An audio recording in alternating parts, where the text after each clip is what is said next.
요셉이 이제 형제들과 만나게 되고, 이제 그 형제들을 다시 돌려보내서 아버지와 모든 식솔들을 다 이제 애굽 땅으로 오게 하라고 요셉이 이제 요청한 사항이 있습니다. 그리고 요셉의 형제들이 아버지께로 내려갔고, 그 아버지 야곱이 이제 그 소식을 듣고 애굽으로 이제 장소를 옮겨가려고, 거처를 옮겨가려고 작정을 합니다. 근데 이동하는 가운데 이제 하나님께 제사를 올려드립니다. 그 하나님께 이 제사를 올려드릴 때에 오늘 그 제사에 하나님께서 응답하는 것을 보게 됩니다. 이제 그 이상 중에 하나님이 이상 중에 이스라엘 야곱에게 나타나서 야곱아 야곱아 이렇게 부르면서 이제 이 야곱이 자기가 여기 있다라고 대답을 합니다. 바로 그때 하나님께서 말씀하시는 내용이 방금 읽은 이 3절 말씀입니다. 이 말씀 한 번 더 다 같이 한번 읽어보도록 하겠습니다. 하나님이 이르시되 나는 하나님이라 내 아버지의 하나님이니 애굽으로 내려가기를 두려워하지 말라. 내가 거기서 너로 큰 민족을 이루게 하리라. 아멘. 이 야곱이 이미 이제 130여 세 정도가 된 상황입니다. 굉장히 나이가 많이 들었습니다. 이 상황에서 거처를 옮겨간다. 그리고 짧은 거리도 아니고 굉장히 먼 거리를 이동해야 되고, 혼자만 또 이동하는 것이 아니라 자신의 모든 식솔들을 다 이동하게 됩니다. 당시 이들의 식솔의 인원이 70명이었다라고 오늘 이 날주에서는 말씀하고 있습니다. 자신들의 식솔들을 다 데리고 이 애굽으로 이동하는데, 그때 이제 하나님께서 분명한 목적을 가지고 이동시키고 있는 것을 보게 됩니다. 그 목적이 무엇이냐? 바로 너희로 큰 민족을 이루게 하겠다라는 약속입니다. 이 약속은 사실 이 할아버지라고 할 수 있는 아브라함에게 주셨던 약속을 드디어 이루겠다라고 하시는 하나님의 계획입니다. 하나님께서 창세기 15장에 아브라함에게 너로 큰 민족을 이루게 하겠는데, 애굽에 객이되어서 그곳에서 400년간 4대 동안 머물게 할 것이다 라고 하나님께서 이미 약속을 하셨습니다. 그리고 4대 만에 돌아오게 하는 이유는 이 가나안 땅에 아모리 족속의 죄악이 아직 가득 차지 않았기 때문에 너희가 4대 만에 돌아올 것이다 라고 하여서 이 두 가지 이유를 들어 하나님께서 이들을 이제 애굽 땅으로, 이 야곱의 족속을 애굽 땅으로 이동시키는 것을 알게 됩니다. 이 가나안 땅이라는 곳은 사실 기근도 많고 그렇게 풍요로운 곳이라고 볼 수는 없습니다. 상대적으로 애굽에 비하면은 분명히 풍요롭지 못한 땅인 것은 확실해 보입니다. 근데 이들이 옮겨가게 될 애굽 땅은 말 그대로 4대 문명이 시작됐던 엄청난 땅입니다.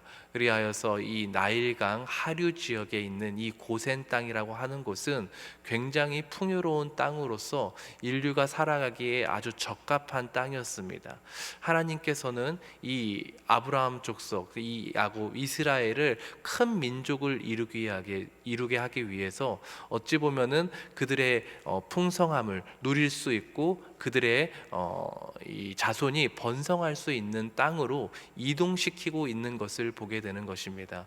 바로 그 고센 땅, 이 나일강 하류 지역, 정말 풍요로운 그 땅으로 이동시켜서 하나님께서는 70명이라는 인원이 들어가서 나중에 나올 때는 장정만 60만 명, 즉 한 200만 명이라고 얘기를 하는데요. 그 200만 명이 되게 만들기 위해서 하나님께서는 이들을 애굽 땅으로 이동시키고 있는 것을 보게 됩니다.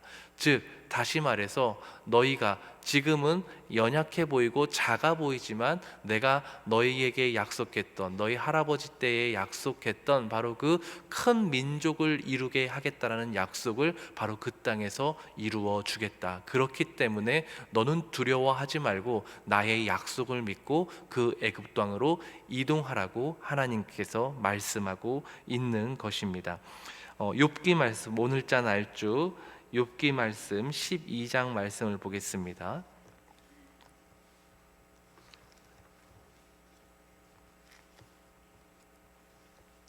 오늘자 날주 욥기 12장입니다. 23절 말씀을 보도록 하겠습니다. 12장 23절입니다. 다 같이 함께 봉독하겠습니다. 민족들을 커지게도 하시고 다시 멸하기도 하시며 민족들을 널리 퍼지게도 하시고 다시 끌려가게도 하시며. 이 욥이 고백하고 있는 장면입니다. 욥은 족장 시대의 사람으로 알려져 있습니다. 굉장히 오랜 시기, 바로 이 족장 시대, 이 야곱, 아브라함 이 시대의 인물로 여겨지고 있는 것이죠.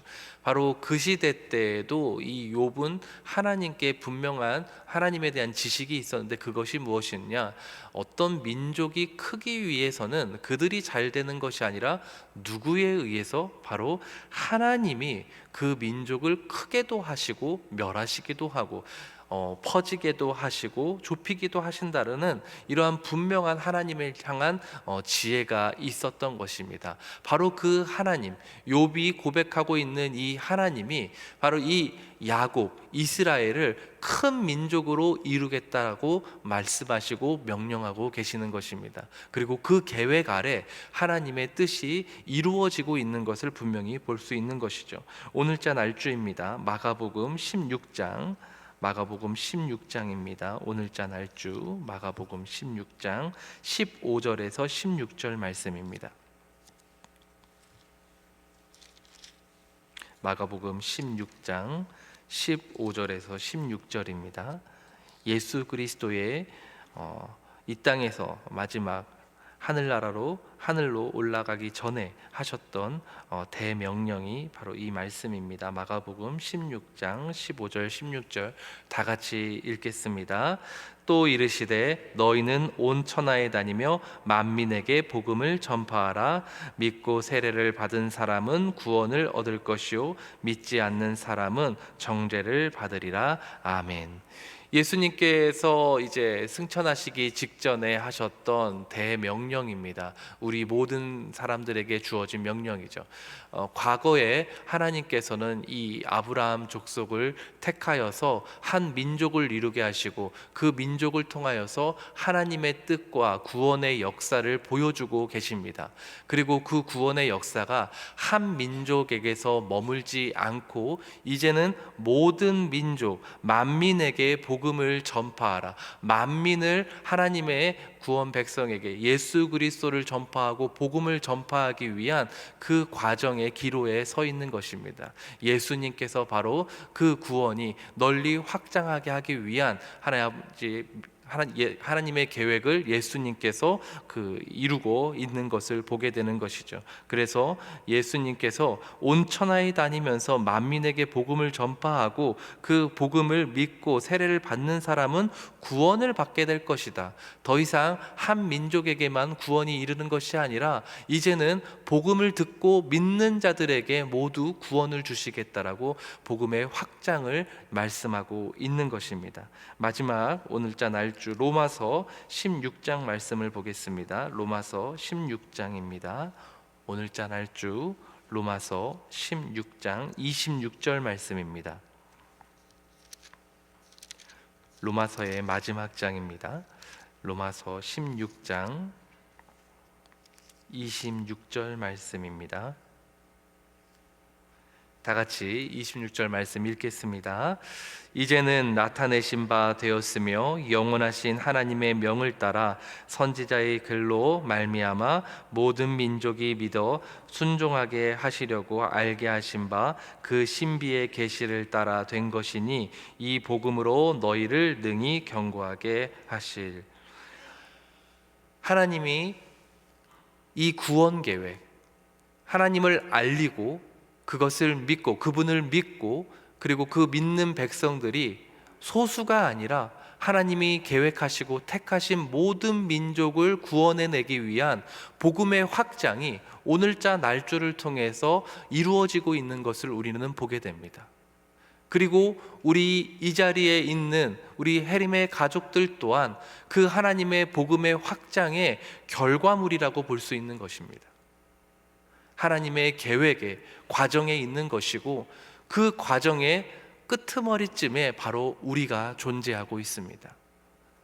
예수 그리스도께서 이 땅에 오시고 복음을 전파하고 2000년이라는 시간이 흘렀습니다. 인류가 느끼기에는 많은 시간이라고 생각할 수 있을 것입니다. 하지만 하나님의 시간 안에서는 우리는 이미 말세를 살아가고 있습니다. 마지막 때를 살고 있는 것이죠. 그런 의미에서 우리는 그 하나님의 구원 계획에 속한 백성이라는 것에 감사할 수 있어야만 하는 것입니다. 그리고 또한 동시에 또 주어진 사명이 있는 것입니다. 아직도 복음을 듣지 못한 그 복음의 끝자락에, 그 민족의 끝자락에 우리가 사용되어야 될 줄 믿으시길 바랍니다. 그것이 예수 그리스도의 명령이고 하나님의 뜻인 것입니다. 이제 우리가 하나님께 구원받은 백성으로서 아직 그리스도를 모르고 복음을 모르는 자들에게 나아가야 되는 것입니다. 우리 교회는 하나의 우리가 복음을 전하고자 하는 방법으로 온리원이라는 프로젝트를 하고 있는 것 아니겠습니까? 다양한 말을 표현을 사용하고 다양한 여러 행사 같은 것으로 보여지겠지만 결국 그 본질은 하나입니다. 하나님의 구원 백성들을, 하나님이 택하신 백성들에게 복음을 전파하기 위한 하나님의 명령을 따르고 있는 일이라는 것을 우리는 기억해야만 하는 것입니다. 그런 의미에서 하나님의 구원의 역사는 결코 멈추지 않고 끝까지 하나님의 뜻 가운데 이루어질 것입니다. 그리고 그것에 우리가 사용될 것이고 우리가 그 구원을 입은 것입니다. 사랑하는 성도님들, 오늘 하루를 살아가실 때에 바로 우리가 하나님께 구원받은 백성으로 큰 민족을 이룰 것이며 또 동시에 아직 믿지 않은 영혼들에게 나아가 복음 전파의 사명을 감당해야 되는 하나님의 백성이 바로 나라는 사실을 기억하시고 오늘 하루를 그렇게 하나님의 뜻에 따라 살아가시는 주님의 귀한 백성 되시길 주님의 이름으로 축원합니다. 주기도문 하시고 기도회를 마치며 각자 가지고 나온 기도 제목으로 자유롭게 기도하시다가 돌아가도록 하겠습니다. 하늘에 계신 우리 아버지여, 이름이 거룩히 여김을 받으시오며 나라 임하옵시며 뜻이 하늘에서 이룬 것 같이 땅에서도 이루어지이다. 오늘날 우리에게 일용할 양식을 주옵시고 우리가 우리에게 죄 지은 자를 사하여 준 것 같이 우리 죄를 사하여 주옵시고 우리를 시험에 들게 하지 마옵시고 다만 악에서 구하옵소서. 대개 나라와 권세와 영광이 아버지께 영원히 있사옵나이다. 아멘.